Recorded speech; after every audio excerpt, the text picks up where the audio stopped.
Mesdames et messieurs, bonjour. Je m'appelle Pierre Lemonde, je suis président directeur général du Corim. Je vous souhaite la bienvenue à ce rendez-vous en ligne. Monsieur le ministre, cher François-Philippe, bonjour. Vous allez bien? Oui, merci de m'avoir invité à ce grand rendez-vous diplomatique virtuel. Merci beaucoup à vous d'avoir accepté notre invitation et d'être avec nous ce midi dans ces circonstances exceptionnelles que nous vivons. Nous allons passer ensemble les prochaines minutes à discuter de la diplomatie canadienne et d'enjeux pour le Canada en matière d'affaires étrangères. Monsieur le ministre, nous avons eu le plaisir de vous recevoir le 21 février dernier et déjà, à ce moment-là, vous deviez gérer la crise du coronavirus. Dans une entrevue récemment au Globe and Mail, vous vous êtes décrit même comme l'agent de voyage en chef du Canada. Pouvez-vous nous faire une mise à jour du rapatriement des Canadiens à l'étranger? Où en est-on à ce sujet? D'abord, merci. Vous savez, alors que le monde s'est mis sur pause, nous, on s'est mis sur fast forward. On est vraiment allé en mode accéléré parce que le Canada a dû faire face à la plus grande opération de rapatriement de Canadiens, de voyageurs canadiens à l'étranger dans l'histoire du pays. Alors, ça a été vraiment une opération, j'allais dire, gigantesque, la plus complexe qu'on a eue. C'est vraiment l'opération de rapatriement la plus grande depuis, je dirais, en temps de paix de l'histoire du Canada. Et le pourquoi de ça, c'est qu'évidemment, on a fait face à des fermetures d'espaces aériens, des fermetures de frontières, des fermetures d'aéroports, dans certains pays, voire la loi martiale. Mais ça nous a quand même permis de rapatrier à ce jour, je vous dirais, près de 20 000 Canadiens et Canadiennes dans plus de 150 vols sur environ 75 pays. Vous rappellerez aussi, M. Lemonde, à l'époque, on avait plusieurs milliers de Canadiens sur des navires à l'étranger. Absolument, oui. On suivait environ 150, on avait 5 000 Canadiens. Et je suis content de vous dire en primeur aujourd'hui au Corim que les derniers passagers qui étaient sur des navires sont maintenant en route vers le Canada, c'est-à-dire qu'on a été capable de rapatrier tous les passagers qui étaient sur des navires. Je dois dire merci aussi à toute l'équipe consulaire. Ça a été vraiment équipe Canada, parce que jamais on avait fait face à une crise de cette ampleur-là. Et je dois dire que grâce à l'effort de tous et de toutes, on a été capable de rapatrier. On a été clair depuis le début aussi, M. Lemonde, malgré tous les efforts, malgré toute la bonne volonté, le premier ministre et moi, on avait dit dès le départ qu'il risquerait fortement d'avoir des Canadiens qui doivent rester à l'étranger durant cette période de crise. Alors, notre opération, elle est largement complétée. Et il y a encore des Canadiens et des Canadiennes à l'étranger. Et là, on s'affaire à voir comment on peut mieux les appuyer pour s'assurer de leur santé et sécurité dans les différents endroits du monde où ils se trouvent. Écoutez, bravo pour cette opération de rapatriement sans précédent dans l'histoire canadienne. Vous l'avez vous-même mentionné. Je crois qu'on peut dire que c'est un succès. Vous êtes l'instigateur, par ailleurs, d'un groupe ministériel de coordination sur la COVID-19 avec des ministres des Affaires étrangères de plusieurs pays. D'abord, félicitations pour cette initiative. Est-ce que ces appels réguliers avec vos collègues ont permis de résoudre rapidement des enjeux liés à la pandémie, comme par exemple le maintien des liens de transport et des chaînes d'approvisionnement? Et pouvez-vous nous donner quelques exemples concrets? Oui, c'est vraiment de la diplomatie du 21e siècle en temps de crise. Hein. C'est rapide, efficace et pragmatique, hein, parce que, vous savez, ce groupe-là, il est né d'une idée très, très modeste. J'ai pris mon Rolodex. Je remercie encore le premier ministre de m'avoir donné l'opportunité de servir le Canada et les Canadiens, parce que ça m'a permis de rassembler dans l'espace de 4 mois un nombre de numéros de téléphone des collègues à travers le monde. Et c'est ce que j'ai fait, c'est que je voyais au début de la crise, probablement qu'on aurait avantage à se regrouper. C'est-à-dire qu'on avait avantage à s'écouter, entendre les meilleures pratiques, les actions de l'un et de l'autre. Alors, j'ai pris le téléphone, j'ai convoqué un groupe de collègues et finalement, c'est devenu un rendez-vous hebdomadaire. Et ça permet de faire des choses. Je vous dirais, c'est rare que vous avez un groupe où vous avez, par exemple, la Turquie, le Brésil, la Corée du Sud, Singapour, l'Afrique du Sud récemment, nos collègues britanniques, français, allemands, italiens, on se retrouve sur une ligne à chaque semaine. Et oui, ça a permis de faire la différence. Je vous donne un exemple très pratique. Dès le départ de l'opération de rapatriement, on faisait face à des enjeux importants, par exemple au Maroc et au Pérou. Alors, ce que j'ai fait, j'ai demandé à nos collègues ministres des Affaires étrangères, par exemple, du Maroc et du Pérou, de se joindre à notre groupe pour nous expliquer un peu la démarche à suivre. Parce que vous rappellerez qu'au Pérou, il y avait la loi martiale, très complexe. Vous savez, envoyer un avion pour rapatrier des gens, c'est une chose, mais s'assurer que les gens puissent se rendre à l'avion alors qu'il y a des règles qui sont imposées sur le déplacement des gens dans ces pays-là, ça devient très complexe. Alors, dans un exemple très concret, j'ai invité nos collègues du Pérou, par exemple, à se joindre pour nous donner une présentation sur comment ils pouvaient aider chacun et chacune d'entre nous pour rapatrier nos citoyens. Et le Pérou est devenu un membre, je dirais, permanent de ce groupe-là. Parce que s'il y a une chose qui est claire qu'on a vu, M. Lebon, c'est que oui, la réponse au coronavirus, elle est domestique. Mais à bien des égards, elle est guidée par le multilatéralisme. On l'a bien vu. Nos actions, par exemple, au niveau sanitaire, ont été largement inspirées de ce qui se fait avec l'Organisation mondiale de la santé. Au niveau des finances, ça a été fait avec le G7, le G20 des ministres des Finances, la Banque mondiale, le Fonds monétaire. Au niveau des données économiques pour repartir l'économie avec l'OCDE. Alors, il y avait un désir, et encore présent, il y a des pays qui me disent c'est le rendez-vous hebdomadaire pour permettre d'échanger meilleures pratiques, ce qu'on fait. Puis c'est là qu'on a pu parler, par exemple, des chaînes d'approvisionnement, des ponts aériens, et aussi s'assurer qu'on a aussi des aires de transit pour pouvoir rapatrier les gens à travers le monde. Vous êtes rendu combien de pays dans ce groupe informel? Je sais qu'il y en avait une douzaine à un moment donné. On est environ 12 à 15 parce que c'est un peu comme votre rendez-vous. On essaie de garder ça informel. Ça doit durer à peu près 1 heure. Et maintenant, ce qu'on fait, c'est qu'au départ, c'est un tour de table. Maintenant, on fait aussi des actions sectorielles.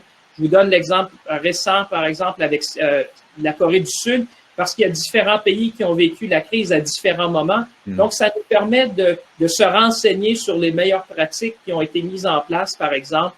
Et là, on avait un collègue, le collègue de Singapour, par exemple, qui lui, en plus d'être ministre des Affaires étrangères et médecin, nous donnait une perspective. Alors, ça enrichit et ça permet aussi, M. Lemonde, d'avoir cette vision-là mondiale, parce que vous avez des pays comme le Brésil, donc on sait ce qui se passe en Amérique du Sud. Vous avez la Corée, Singapour au niveau de l'Asie. On a le Maroc, l'Afrique du Sud, évidemment les pays européens. Donc, on voit, parce qu'on sait que c'est un ennemi commun qui ne connaît pas de frontières, donc de pouvoir partager des connaissances, partager des actions. C'est en grande partie, pour ça, je vous dirais, si vous regardez la déclaration qu'on a faite, qu'on avait une voie commune sur les chaînes d'approvisionnement, sur les ponts aériens et sur comment on peut faciliter le rapatriement des différents ressortissants. Bien, écoutez, c'est rassurant d'entendre qu'il y a pu avoir cette collaboration entre vous, parce qu'on a entendu que ça pouvait jouer dur parfois au-delà de la question des rapatriements des gens. Je pense notamment sur la question des équipements médicaux. Alors, tant mieux qu'il puisse avoir cette collaboration. Avec votre implication active auprès du G20 et de cet autre groupe que vous avez créé, est-ce que vous croyez que la crise est une opportunité pour le Canada de renforcer l'importance du multilatéralisme et de renforcer également les capacités diplomatiques du Canada? Deux éléments importants du discours que vous avez donné à notre tribune le 21 février dernier. Ben, tout à fait. Je pense que, comme je vous disais, dans un monde où on voit qu'on a un ennemi commun qui ne connaît pas de frontières, le multilatéralisme prend tout son sens. Le Canada s'est donné un peu ce rôle-là de rassembler des gens, de mettre des choses de l'avant. Comme je vous disais, beaucoup de nos actions ont été guidées par le multilatéralisme. Moi, je pense que les gens sont aussi en mesure de comprendre que les grands enjeux du monde aujourd'hui requièrent plus de coordination, de coopération, de consultation. Qu'on parle de la pandémie, qu'on parle des changements climatiques, c'est clair qu'il faut s'en remettre à plusieurs égards aux institutions multilatérales. Moi, je pense qu'on doit renforcer ces institutions-là. On doit penser à leur mission, leur financement, leur gouvernance, parce que dans un monde comme celui-là, on a vu que la réponse est domestique. Moi, je pense que l'idée derrière ça, c'est agir localement, penser globalement. C'est de travailler ensemble pour trouver des solutions novatrices. Et de ça, je pense que le Canada se démontre comme un partenaire fiable, responsable, ouvert à plusieurs égards. Vous avez parlé des chaînes d'approvisionnement. Et ça va continuer. Je pense que c'est porteur d'avenir pour le multilatéralisme.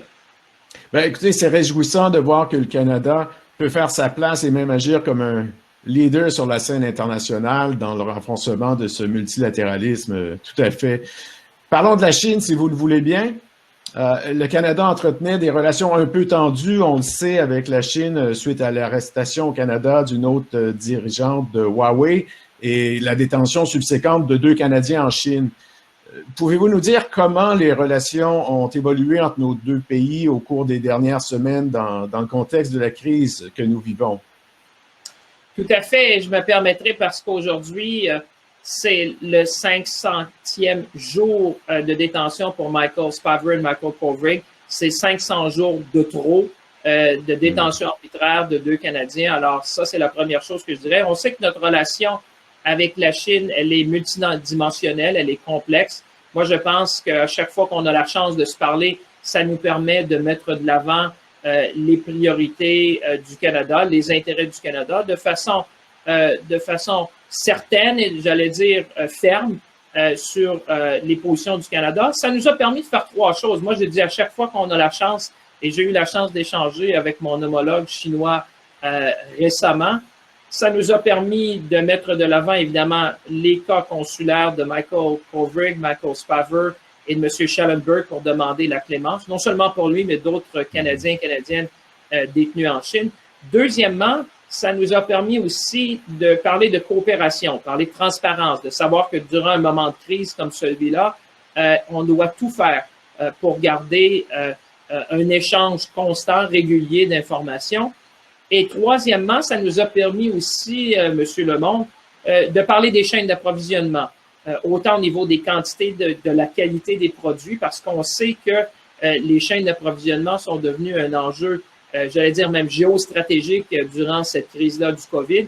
Alors, on a continué de maintenir ce dialogue-là et on doit continuer, évidemment, pour les raisons que je vous exposais, d'avoir un dialogue avec nos homologues chinois.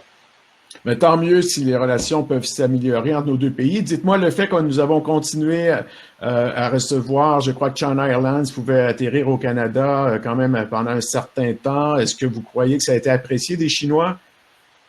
Ben, moi, je pense que ce qu'on a pris d'abord, c'est des décisions dans l'intérêt du Canada. Depuis le début, les décisions sont suivies sur la base, j'allais dire, de la science, des meilleures pratiques qu'on a vues à travers le monde.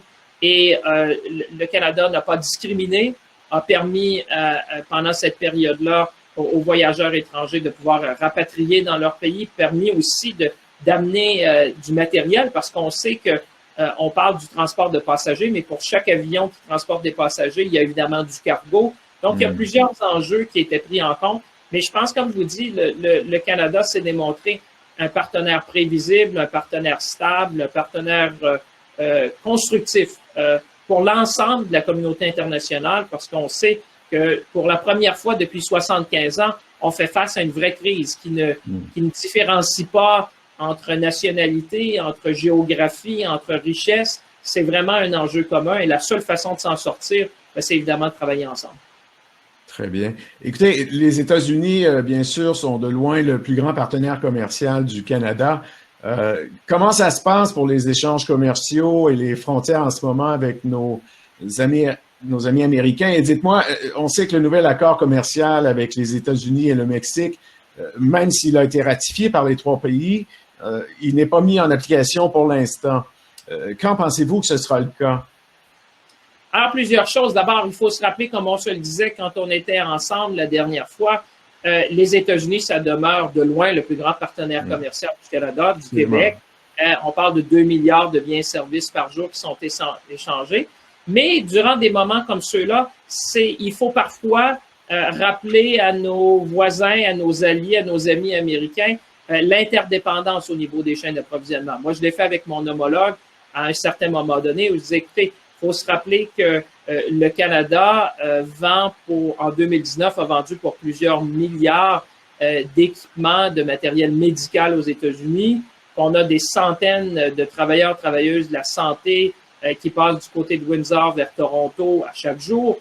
On a même des gens du Québec ici qui vont du côté de l'État de New York. Alors, de rappeler cette intégration-là des chaînes d'approvisionnement depuis plusieurs décennies et de parler de garder ces chaînes d'approvisionnement-là intactes dans l'intérêt des 2 côtés de la frontière. Moi, je pense qu'on a démontré de part et d'autre une grande collaboration quand on a pris la décision commune de fermer la frontière, quand on a décidé de prendre des mesures communes, par exemple, vous en rappellerez, pour protéger l'espace nord-américain.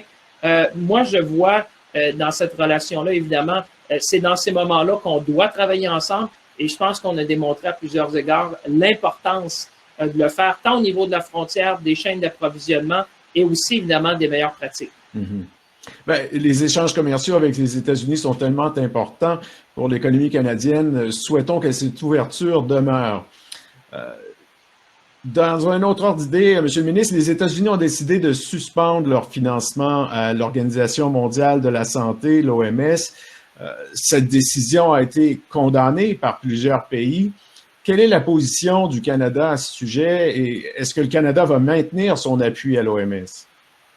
Tout à fait. Moi, je pense, comme bien d'autres, que l'OMS joue un rôle essentiel. Vous savez, dans un temps de crise comme celui-là, je pense qu'il faut tout faire pour supporter une institution qui donne la science, qui donne des conseils. Le rôle de l'OMS, il est important, non seulement chez nous, mais imaginez, par exemple, en Afrique, dans les îles du Pacifique, en Asie du Sud-Est, c'est l'Organisation mondiale de la santé.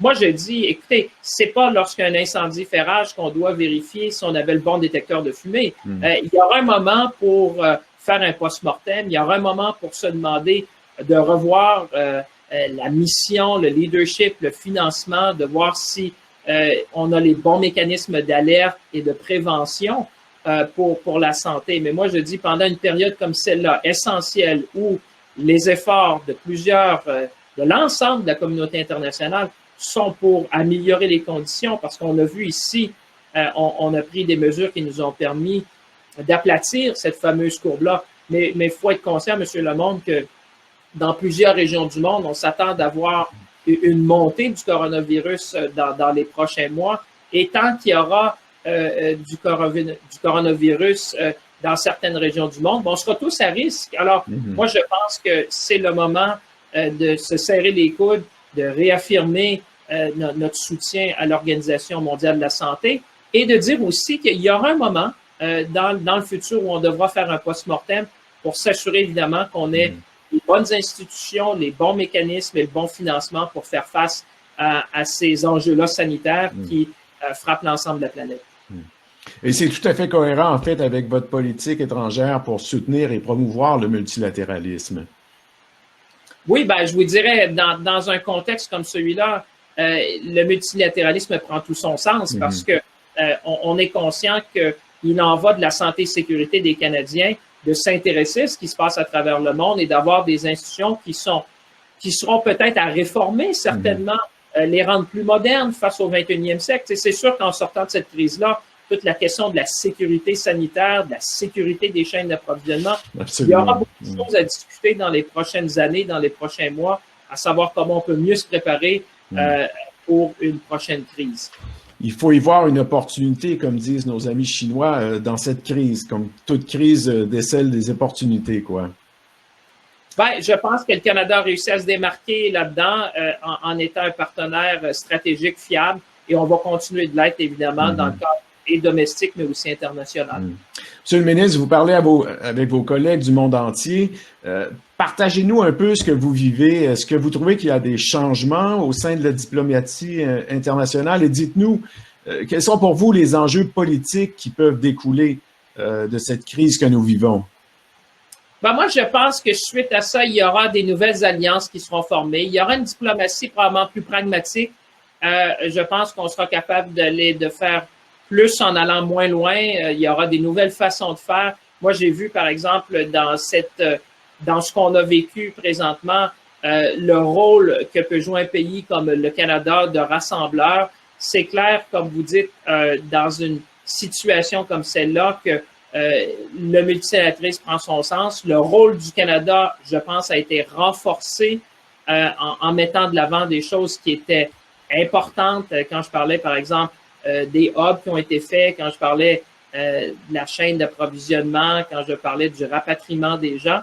Et moi, j'y vois derrière ça certainement une politique étrangère où il y a certains aspects, M. Lemonde, qui vont prendre beaucoup plus d'importance. On parle de la sécurité sanitaire, de la sécurité des chaînes d'approvisionnement, de la sécurité alimentaire. Donc, il y aura certainement beaucoup à faire dans les prochaines années et je pense que le Canada est bien placé, mais ce que je vois aussi dans mes collègues, je vous le disais un petit peu, il s'est passé des choses assez extraordinaires durant cette crise-là. Moi, grâce aux technologies modernes, on a réussi à négocier, par exemple, des droits d'atterrissage par SMS avec des collègues au Pérou. On a réussi à négocier des ouvertures d'espace aérien avec des collègues en se parlant au téléphone. La diplomatie est en train d'évoluer, elle est plus rapide, plus efficace, plus pragmatique. Et tant mieux, j'espère que ça va donner une nouvelle façon de faire pour les grands enjeux auxquels on fera face. Il y a des nouvelles alliances qui se forment. Il y a beaucoup de gens qui vont regarder l'aspect stratégique des relations qu'ils ont. Je pense que toute la question des chaînes d'approvisionnement en particulier, il y aura beaucoup de gens qui diront qui sera un partenaire fiable, prévisible, stratégique pour les années à venir, à plusieurs égards. Non seulement dans le domaine médical, mais au niveau alimentaire, au niveau de la production aussi de biens essentiels. Moi, je pense que vous allez voir des alliances traditionnelles qui vont être maintenues, de nouvelles alliances. Regardez un peu le groupe qu'on a formé, des pays qui, tu sais, quand je reprends encore l'exemple du Brésil, de la Turquie, vous avez des pays européens, des pays d'Asie qui se mettent ensemble de façon hebdomadaire. Tant mieux. Si on a réussi à créer une façon nouvelle de faire à peu de frais, parce qu'on fait ça rapidement, chacun par téléphone, ben ça a permis vraiment de faire des choses très, très rapides dans l'intérêt, évidemment, des citoyens concernés. Oui, je pense qu'effectivement qu'on est tous conscients que les enjeux diplomatiques vont bien au-delà de cette crise sanitaire. Et tant mieux si tout ça est positif. Dites-moi maintenant, à part la gestion de la crise de la COVID-19, qui, on en est bien conscient, occupe beaucoup de votre temps en ce moment, quelles sont les autres priorités du Canada sur la scène internationale? Où en est-on dans la campagne pour le siège au Conseil de sécurité des Nations unies et sur le dossier de l'avion abattu en Iran, par exemple? Et est-ce qu'il y a d'autres points que vous souhaiteriez aborder avec nous ce midi? Ben, c'est vrai, quand on s'est vu la dernière fois, puis Dieu que des choses sont passées en l'espace de quelques mois, hein, on regardait les grandes priorités qu'on avait énoncées lorsqu'on s'est vu en personne. On parlait de PS-752, c'est-à-dire l'avion qui est abattu par le régime iranien. On parlait évidemment du siège au sein du Conseil de sécurité. On parlait du multilatéralisme, on parlait de la Chine. Si je reviens sur l'avion qui a été abattu par le régime iranien, vous vous rappellerez qu'à l'époque, on avait 4 objectifs. D'abord, c'était de s'assurer d'avoir un accès consulaire pour les familles qui voulaient aller en Iran. Ça, c'est évidemment, c'est complété. On parlait d'un deuxième objectif, c'était le rapatriement des corps en fonction de la volonté des familles. Et ça a été fait aussi. Maintenant, le troisième élément, c'est au niveau de l'enquête. D'abord, l'enquête aérienne et les fameuses boîtes noires, où on demande toujours à l'Iran de respecter son engagement, de transférer les boîtes noires le plus rapidement possible en Europe. Et ça, moi, je tiens, comme je le dis toujours, la communauté internationale, elle est unie. Le groupe que le Canada a créé, des pays de coordination et de réponse, c'est-à-dire avec l'Afghanistan, la Suède, le Royaume-Uni, l'Ukraine, on parle d'une seule voix. L'Iran doit respecter l'engagement qu'elle a pris au sein de l'Organisation de l'aviation civile, qui a son siège à Montréal. Et ensuite de ça, on parle de l'enquête criminelle, évidemment, qui devra avoir lieu pour connaître les responsables. Et le quatrième enjeu, c'est évidemment au niveau de la compensation. Compensation au niveau de la compagnie aérienne, qui doit des sommes statutaires aux familles des victimes, et compensation par le régime iranien. Alors, on fait les 2 premiers éléments, comme je vous le disais, sont complétés. Maintenant, on travaille beaucoup sur les boîtes noires. On travaille aussi à fournir des éléments, des capacités techniques à nos collègues ukrainiens pour continuer, évidemment, l'enquête criminelle qui se poursuit. Au niveau international, il y a une enquête en Iran, mais comme vous savez, moi, je juge l'Iran par leurs actions, non par leurs mots. Alors, on a notre propre enquête qui va de l'avant au niveau criminel. Et aussi, c'est de pousser la compagnie aérienne d'indemniser les gens le plus rapidement possible. Ensuite de ça, au niveau du Conseil de sécurité, je vous dirais que maintenant, il faut faire les choses différentes. Il faut faire les choses différemment. Si votre question, c'est est-ce que le Canada souhaite être sur le Conseil de sécurité, ma réponse est absolument. Mais on est tous conscients que suite au COVID, il faut faire les choses différemment. Moi, je pense que la meilleure façon pour le Canada de se démarquer, c'est ce leadership positif, un leadership ouvert, être surtout à l'écoute.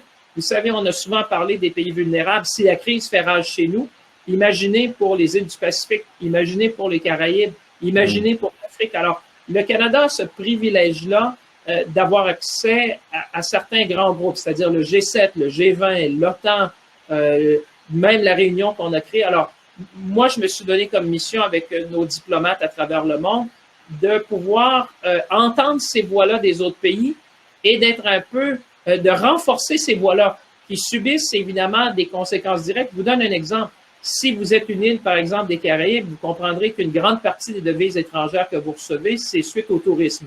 Et vous avez besoin de devises étrangères pour acquérir l'équipement médical, pour acquérir évidemment l'énergie pour déplacer les denrées. Et ça, vous comprenez comment ça devient difficile parce que ces pays-là voient leur économie, qui sont souvent basées en large partie sur le tourisme, s'effondrer pendant les mois qu'on a là. Alors, un manque de devises étrangères pour se procurer des biens essentiels. Moi, je pense que là, le Canada a un rôle ouvert, un rôle de rassembleur, un leadership positif qui est à l'écoute des autres pays et qui sait mettre en valeur non seulement sa propre position, mais la position des autres pour qu'on puisse agir ensemble face à ce grand défi-là. Très bien.